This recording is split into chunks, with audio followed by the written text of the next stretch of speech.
Negative impressions of Hispanic women. Throughout his brief life, he had been livid with his disgust and hatred of Hispanic women.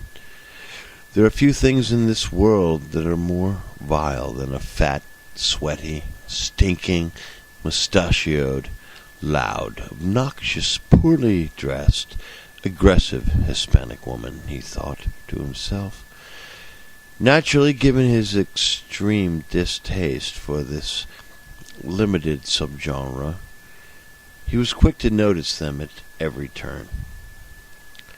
He interpreted this to mean that they were always following him for the express purpose of annoying him with their presence.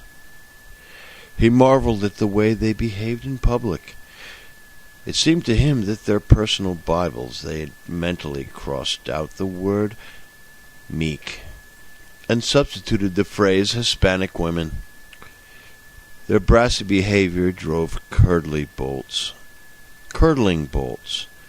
through his aesthetic sensibilities. Their omnipresent body odor made him nauseous.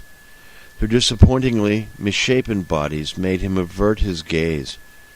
The way they glibbered their alien language incessantly, in tones as strident as the wail of certain dental instruments, inspired violent imagery in his peaceful mind.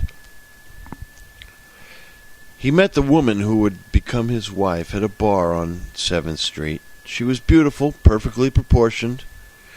She was wearing a short skirt and tights that displayed to great advantage her full thighs and magnificent, quivering, orbicular ass.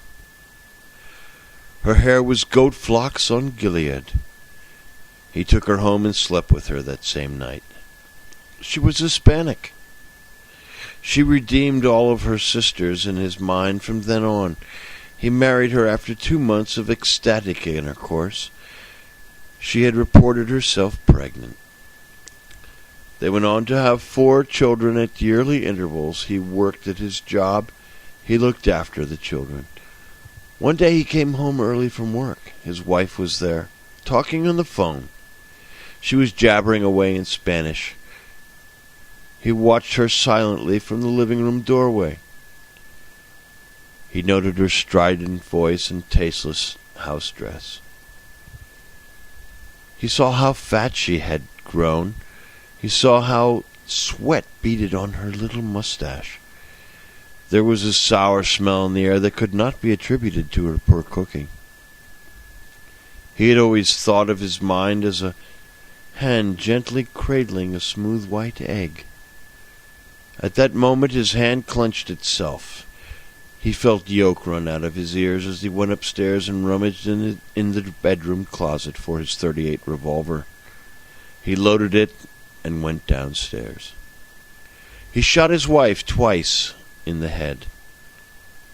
The handset of the phone clattered on the floor. Strange bleats in an alien language issued from it as he shot her in the heart, and then twice more in her pendulous abdomen, in case she had another brain down there, some kind of subsidiary ganglion, like a dinosaur, he reasoned to himself.